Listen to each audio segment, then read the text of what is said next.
जय जिनेन्द्र। मैं प्रतिष्ठाचार्य पंडित महेश कुमार जैन शास्त्री डीमापुर दिव्य ध्वनि यूट्यूब चैनल में लेकर के उपस्थित हूं पुनः चिंतन के क्षण। विषय है इतनी सारी संस्थाओं का औचित्य। महानुभाव, जितनी हमारी संस्थाएं इस देश में जैन समाज में हैं, आप किसी एक संस्था के पदाधिकारी को पूछिए कि इस देश में जैन मंदिर कितने हैं, ऐसे मंदिर कितने हैं जिन मंदिरों में प्रतिदिन पूजा नहीं हो रही है, ऐसे मंदिर कितने हैं जिन पर एएसआई का नियंत्रण है, इतने ऐसे मंदिर कितने हैं जो मंदिर बंद पड़े हैं, ऐसे मंदिर कितने हैं जिन पर अन्य मत वालों ने अनधिकृत अधिकार किया हुआ है। किसी भी एक संस्था वाले को पूछिए, किसी भी एक संस्था के पदाधिकारी को, चाहे तीर्थ संरक्षणी महासभा हो, चाहे तीर्थ क्षेत्र कमेटी हो, चाहे महासमिति हो, चाहे नई महासमिति हो, चाहे कुटुंब एवं वाली महासमिति हो, जैन संघ हो, जैन परिषद हो, या अन्य कोई भी संस्थाएं जो राष्ट्रीय स्तर की संस्था होने का दावा करती हैं, अपने आप को बोलती हैं कि हम पूरे राष्ट्रीय स्तर पर जैन समाज का प्रतिनिधित्व करते हैं, उनको पूछिए कि क्या आपको जानकारी है कि कितनी जगह जैन समाज गरीबी की रेखा से नीचे है।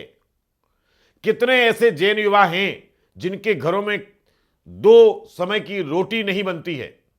कितनी गांव में ऐसे लोग रहते हैं जहां जैन समाज के लोग मनरेगा जैसे कार्यक्रम में मजदूरी करने जाते हैं। क्या हमारे इन नेताओं को मालूम है हमारे जैन समाज के द्वारा संचालित कुल मिलाकर के कितने स्कूल इस देश में हैं, कितनी धर्मशालाएं हैं, कितने अस्पताल हैं, कितने अनाथाश्रम हैं?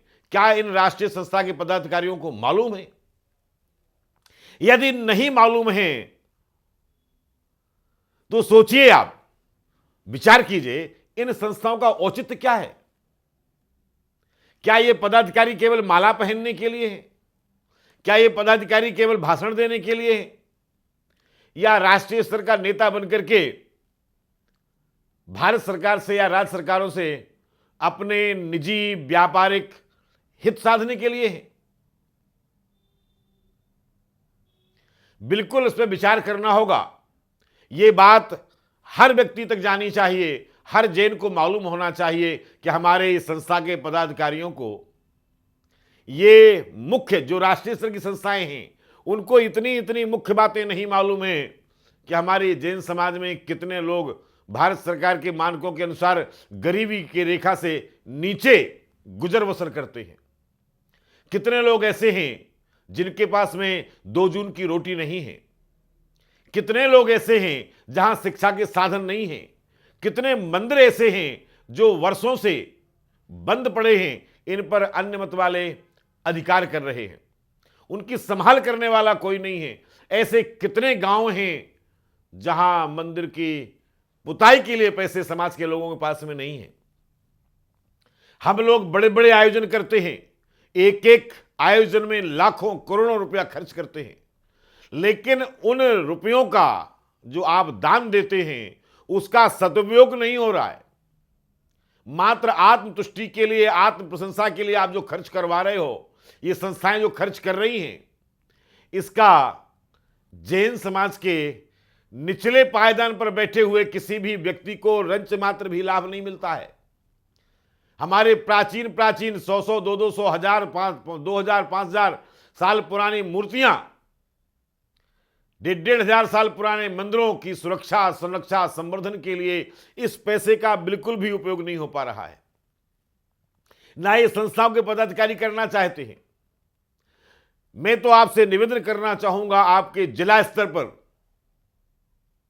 ऐसी सामाजिक संस्था हो जो उस जिले में जितने भी मंदिर हैं, जितने भी समाज के निवासी हैं, उन सबकी एक सूची, उनकी एक लिस्ट बनाए, उनकी जनगणना करवाए।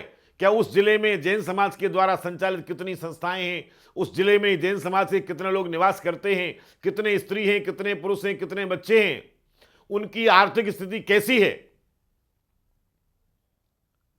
विचार करना चिंतन करना। 1902 में मुंबई की एक संस्था ने, उस समय बंबई कहलाता था, एक संस्था ने पूरे भारतवर्ष के जेएनयू की जनगणना करवाई थी। जब ना सोशल मीडिया थी, ना इस तरह के इलेक्ट्रॉनिक साधन थे, ना संसाधन थे, ना आने जाने के, ना रुकने के, ना ठहरने के, अन्य अन्य कोई व्यवस्थाएं नहीं थी।